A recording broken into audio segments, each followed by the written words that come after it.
This is Akasvani, the news read by Indu Chukku. The Indian Space Research Organization has successfully completed the undocking of 2 satellites, part of the Space Docking Experiment mission, marking a significant milestone in India's space exploration journey.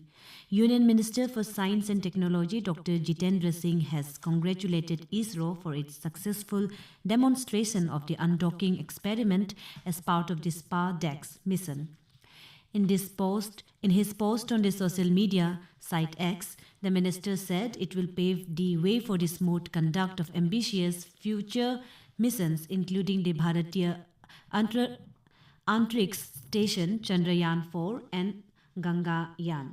External Affairs Minister Dr. S. Jaishankar and Information and Broadcasting Minister Ashwini Vaishnaw will reach out to the global community in New Delhi today ahead of the World Audio Visual and Entertainment Summit 2025. Through the event, the government aims to highlight the transformative potential of WAVES as a unified global platform for the rapidly growing media and entertainment sector. More than 100 ambassadors and high commissioners will outline opportunities for a synergistic approach in the media and entertainment sector during the event. The first edition of the WAVES WAVES Summit is scheduled to be held from the 1st to 4th of May in Mumbai. Union Home and Cooperation Minister Amit Shah virtually inaugurated and laid the foundation stone for various developmental projects worth rupees 146 in his Lok Sabha constituency of Gandhinagar in Gujarat this afternoon. These projects are related to railways, roadways and healthcare. Mr. Shah highlighted India's remarkable progress, especially in infrastructure development. The minister said that India now possesses the second longest road network and the third largest metro network in the world. Union Ayush Minister Pratap Rao Jadhav today inaugurated Yoga Mahotsav 2025 in New Delhi to mark the 100 days countdown to the 11th International Yoga Day, which will be held on 21st June across the globe.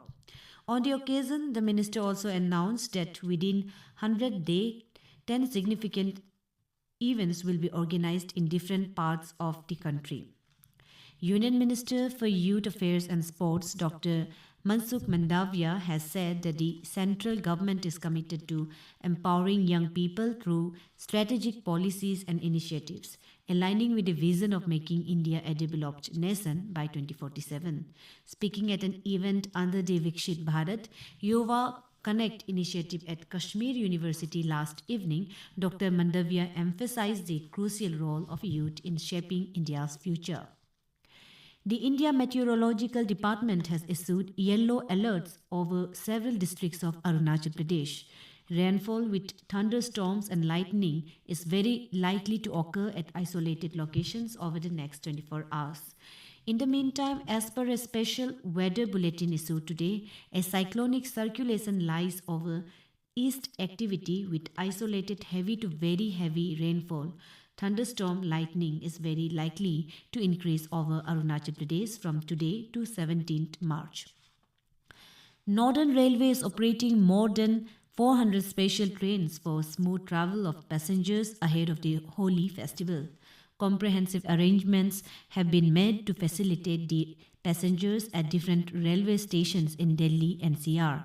Chief Public Relations Officer of Northern Railways Himanshu Sekhar Upadhyay informed that security arrangements, mini control rooms and waiting areas have been set up for passengers at the New Delhi, Anand Vihar and Hazrat Nizamuddin railway stations.